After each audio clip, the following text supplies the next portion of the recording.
दोस्तों, पहलगाम हमले को 13 दिन बीत चुके हैं और पूरे देश की निगाहें भारत सरकार के ऊपर लगी हुई हैं कि भारत सरकार इसका माकूल जवाब कब और कैसे दे रहे हैं। जी हां, अटकलें लगाई जा रही है। इस बीच भारत और पाकिस्तान के बीच युद्ध का माहौल लगभग बन गया है। नमस्कार, मैं हूं अनूप श्रीवास्तव और आप देख रहे हैं न्यूज नशा। दोस्तों, इस वीडियो में हम बात करेंगे कि भारत सरकार यानी मोदी सरकार पाकिस्तान के खिलाफ कब और किस तरह का एक्शन लेने जा रही है। लेकिन उससे भी बड़ी बात है कि इस बात की कोई आधिकारिक ऐलान इस बात का नहीं किया गया है, बावजूद उसके 7 मई को पूरे भारत में 244 जिलों में सिविल डिफेंस मॉक ड्रिल का आयोजन किया गया है।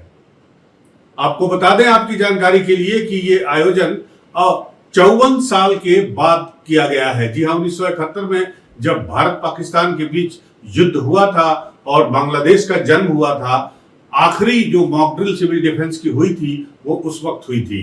उसके बाद से ये पहली बार हो रहा है जब 7 मई को पूरे भारतवर्ष में कुल 244 जिले और उत्तर प्रदेश में 19 जिलों में मॉक ड्रिल सिविल डिफेंस के मॉक ड्रिल का आयोजन किया जा रहा है। ये स्पष्ट और सीधा संदेश है कि भारत सरकार के मन में कुछ न कुछ गंभीर तो जरूर चल रहा है। अब क्या चल रहा है, कैसे चल रहा है और कब चलेगा, इस बात का इंतजार सबको है।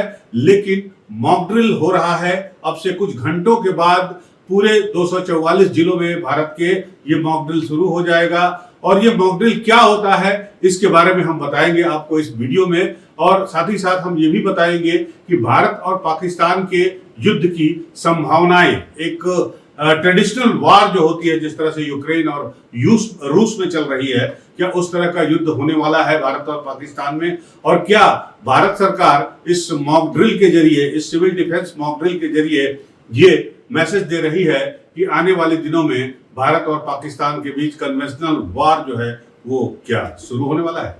तो दोस्तों, बात करते हैं भारत और पाकिस्तान के वर्तमान तनातनी माहौल के बारे में, जिसमें खबर जो लेटेस्ट वो है कि यूनाइटेड सिक्योरिटी काउंसिल में पाकिस्तान को कोई सपोर्ट नहीं मिला है। हालांकि उसे सपोर्ट मिला है उसके दोस्त देश तुर्की का, जिसका एक जंगी जहाज कराची एयरपोर्ट पहुंच गया है। साथ ही साथ उसे मदद मिली है, उसे सहयोग मिला है उसके दोस्त और हमारे पड़ोसी चाइना से, जिसके राजदूत ने प्रधानमंत्री शहबाज शरीफ से मुलाकात करके उन्हें हर तरह से मदद करने का आश्वासन दिया है। लेकिन साथ ही साथ ये भी आपको मैं बता दूं कि भारत को भी रूस के राष्ट्रपति व्लादिमीर पुतिन ने फोन करके प्रधानमंत्री नरेंद्र मोदी को पूरा समर्थन देने का ऐलान किया है और साथ ही साथ ये भी कहा है कि आतंकवाद को जड़ से खत्म करना है। तो अब सवाल ये उठता है कि क्या वाकई भारत और पाकिस्तान जंग की तरफ बढ़ रहे हैं, और अगर जंग हुए तो उसमें क्या होगा। पहली बात तो ये कि ऐसा लग रहा है कि युद्ध जैसा माहौल है, लेकिन अगर वेस्टर्न मीडिया से जो खबरें आ रही हैं उन पर यकीन किया जाए तो उनका ये मानना है कि फिलहाल इसमें युद्ध होने की संभावना हाल फिलहाल में नहीं दिख रही है, जब तक कि अमेरिका का इसमें सीधा इन्वॉल्वमेंट नहीं होता है। जी हां, अमेरिका के राष्ट्रपति ने अपना पल्ला झाड़ लिया है। उन्होंने कह दिया है कि साहब, ये मामला भारत और पाकिस्तान के बीच का है और मुझे उम्मीद है कि दोनों देश इसे मिलकर सुलझा लेंगे। यानी अमेरिका का अभी डायरेक्ट इन्वॉल्वमेंट इस पूरे मामले में, साउथ एशिया के इस बेहद गंभीर मसले पर उसका डायरेक्ट इन्वॉल्वमेंट नहीं हुआ है। लिहाजा इस बात की संभावना है कि अभी युद्ध होने में थोड़ा वक्त लग सकता है। साथ ही मुझे लगता है कि भारत को अपनी पूरी तैयारियों का जायजा लेना है और इसीलिए लगातार मीटिंग्स हो रही हैं टॉप ऑफिशियल के साथ, रक्षा मंत्री के साथ, रक्षा ऑफिशियल्स के साथ, होम मिनिस्टर के साथ, होम ऑफिशियल के साथ, और एक तरह से मानसिक रूप से न सिर्फ गवर्नमेंट खुद को तैयार कर रही है या तैयार हो चुकी है, साथ ही साथ अवाम को भी तैयार करने की कोशिश की जा रही है, और जिसका सबसे बड़ा एग्जाम्पल है ये मॉक ड्रिल जो भारत में 54 साल के बाद आयोजित किया जा रहा है। तो जहां तक तुर्की और चीन का सवाल है, जो रक्षा एनालिस्ट है उनका यह मानना है कि वो उनका डायरेक्ट इन्वॉल्वमेंट इसमें नहीं होगा। तुर्की इसके पहले जो है जब इजराइल ने गाजा पर हमला किया था उस वक्त भी तुर्की ने गाजा का साथ दिया था, लेकिन वो डायरेक्ट इन्वॉल्वमेंट उसका नहीं हुआ था। साथ ही साथ चाइना के साथ भी इस समय प्रॉब्लम चल रही है। चाइना और अमेरिका का ट्रेड वॉर जो है आपको पता है कि इस समय पीक पर है, लिहाजा चाइना ये नहीं चाहेगा कि भारत के साथ जो उसके व्यापारिक रिश्ते हैं उस पर कोई आंच आए। बहरहाल हम बात कर रहे थे मॉक ड्रिल की। मॉक ड्रिल क्यों किया जाता है? मॉक ड्रिल इसलिए करते हैं ताकि आवाम जो साधारण जनता है कि अगर एयर स्ट्राइक होता है जिसकी की संभावना युद्ध में सबसे ज्यादा होती है, तो उस स्थिति में आप क्या करेंगे? आपको पता कैसे चलेगा कि एयर स्ट्राइक होने वाला है? तो इसका पता आपको सायरन बजने से लगेगा। जी हाँ, सबसे पहले इस मॉक ड्रिल में सायरन की आवाज गूंजेगी। हर जिलों में जहां जहां मॉक ड्रिल होने वाला है वहां सायरन की आवाज गूंजेगी, और सायरन की आवाज गूंजते ही जो सबसे पहले आपको काम करना है वो ये काम करना है कि आपको किसी सुरक्षित जगह पे जाना है, जैसे बंकर हुआ या सबवे हुआ या कोई ऐसी सुरक्षित जगह जहां आप आसानी से अपने और अपने परिवार बाल बच्चों के साथ छिप सके। ये दूसरा स्टेप होता है। उसके बाद तीसरा स्टेप ये होता है कि एयर स्ट्राइक के दौरान ज्यादातर हाई राइज बिल्डिंग को और रिफाइनरीज को, एयरपोर्ट को और मुख्य सड़कों को, रिफाइनरीज को और इस तरह के प्रतिष्ठानों को निशाना बनाया जाता है। साथ ही साथ जो संचार प्रणाली के बिल्डिंग्स हैं या संचार प्रणाली के जहां पर एस्टेब्लिशमेंट है उनको निशाना बनाया जाता है, ताकि जो है जो संचार प्रणाली है आपकी वो ध्वस्त की जा सके। तो उस स्थिति में ऑल्टरनेट व्यवस्था आपके पास क्या है, जिला प्रशासन के पास क्या है, राज्य सरकार के पास क्या है, उसको देखा जाता है। जैसे सैटेलाइट फोन्स हैं, इसके अलावा और दूसरे कम्युनिकेशन के साधन हैं, वो काम कर रहे हैं कि नहीं काम कर रहे हैं। इसके अलावा साथ ही साथ चूंकि आपका नेटवर्क डिस्टर्ब हो सकता है, आपका कम्युनिकेशन जो है वो कट हो सकता है, लिहाजा आप जो है डिजिटल पेमेंट नहीं कर सकते हैं। आप डिजिटल पेमेंट करते हैं तो वो उस पर रोक लग जाएगी, लिहाजा आपको अपने पास कैश रखना होगा।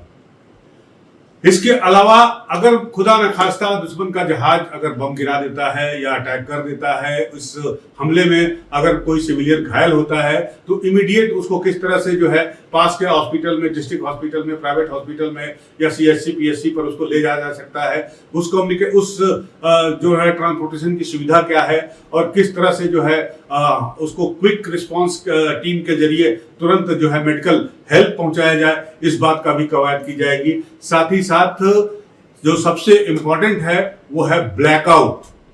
ब्लैकआउट का मतलब कि आपको अपने पास टार्च या माचिस जैसी चीजें रखनी होगी, और ये इस वक्त जब आपको सायरन की आवाज सुनाई देगी, अगर वो रात का समय है, 7 बजे का समय है या उसके बाद का समय है और अंधेरा है, तो आपको माचिस नहीं जलानी है, आपको मोमबत्ती नहीं जलानी है, आपको टॉर्च नहीं जलाना है, लाइट नहीं जलानी है, अंधेरा रखना है ताकि दुश्मन को निशाना लगाने में दिक्कत हो सके।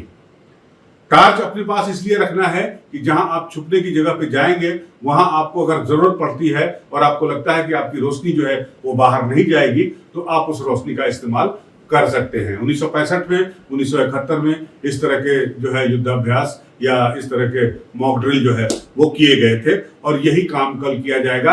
और आपको बता दूं कि उत्तर प्रदेश में कुल 19 जिलों को चुना गया है। इसमें एक जिला जो है एक कैटेगरी में है, जो 244 जिले हैं। मैं आपको बताना चाहूंगा कि उसमें 3 कैटेगरी की गई है, ए, बी और सी। ए वो जिले हैं जो सेंसिटिव है रक्षा के लिहाज से, सुरक्षा के लिहाज से। जैसे उत्तर प्रदेश का बुलंदशहर जो है उसको ए कैटेगरी में रखा गया है। वो इसलिए रखा गया है क्योंकि वहां पर एटॉमिक पावर प्लांट है। बाकी जो जिले हैं उसमें 15 जिले बी कैटेगरी में है और बाकी जिले जो हैं उनको सी कैटेगरी में रखा गया है। इसी तरह पूरे भारत में 244 जिलों में ये मॉक ड्रिल का आयोजन किया जाएगा। भारत सरकार की तरफ से बाकायदा इसकी चिट्ठी जो है तमाम जो चीफ सेक्रेटरी हैं उनके पास भेजी जा चुकी है। साथ ही साथ जो है आज सुबह 11:15 बजे होम सेक्रेटरी मोहन साहब ने जो है पूरे भारत के जितने स्टेट्स हैं उनके चीफ सेक्रेटरी के साथ, उनके ऑफिशियल्स के साथ मीटिंग की है और बाकायदा इसके बारे में उनको ब्रीफ किया गया है। और सारी तैयारियां जो है वो डीएम के कमांड के हाथ में रहेंगी, सिविल डिफेंस के लोगों के हाथ में रहेंगी।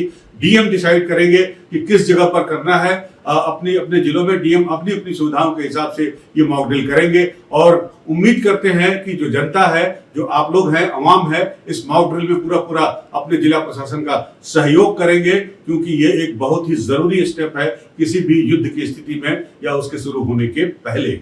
तो बनी रहेगी नजर हमारी, आप भी हमारे साथ बने रहिए। मिलते हैं आपसे अगले वीडियो में। अगर आपको ये वीडियो अच्छा लगा हो तो हमारे चैनल को लाइक सब्सक्राइब करना मत भूलिएगा। मिलते हैं अगले वीडियो में आपसे, तब तक के लिए नमस्कार, जय हिंद। और आप हमसे जुड़े रहने के लिए सब्सक्राइब करें YouTube पर, फॉलो करें Twitter पर और लाइक करें Facebook पर। और ज्यादा जानकारी के लिए आपको टाइप करना होगा सिर्फ न्यूज नशा।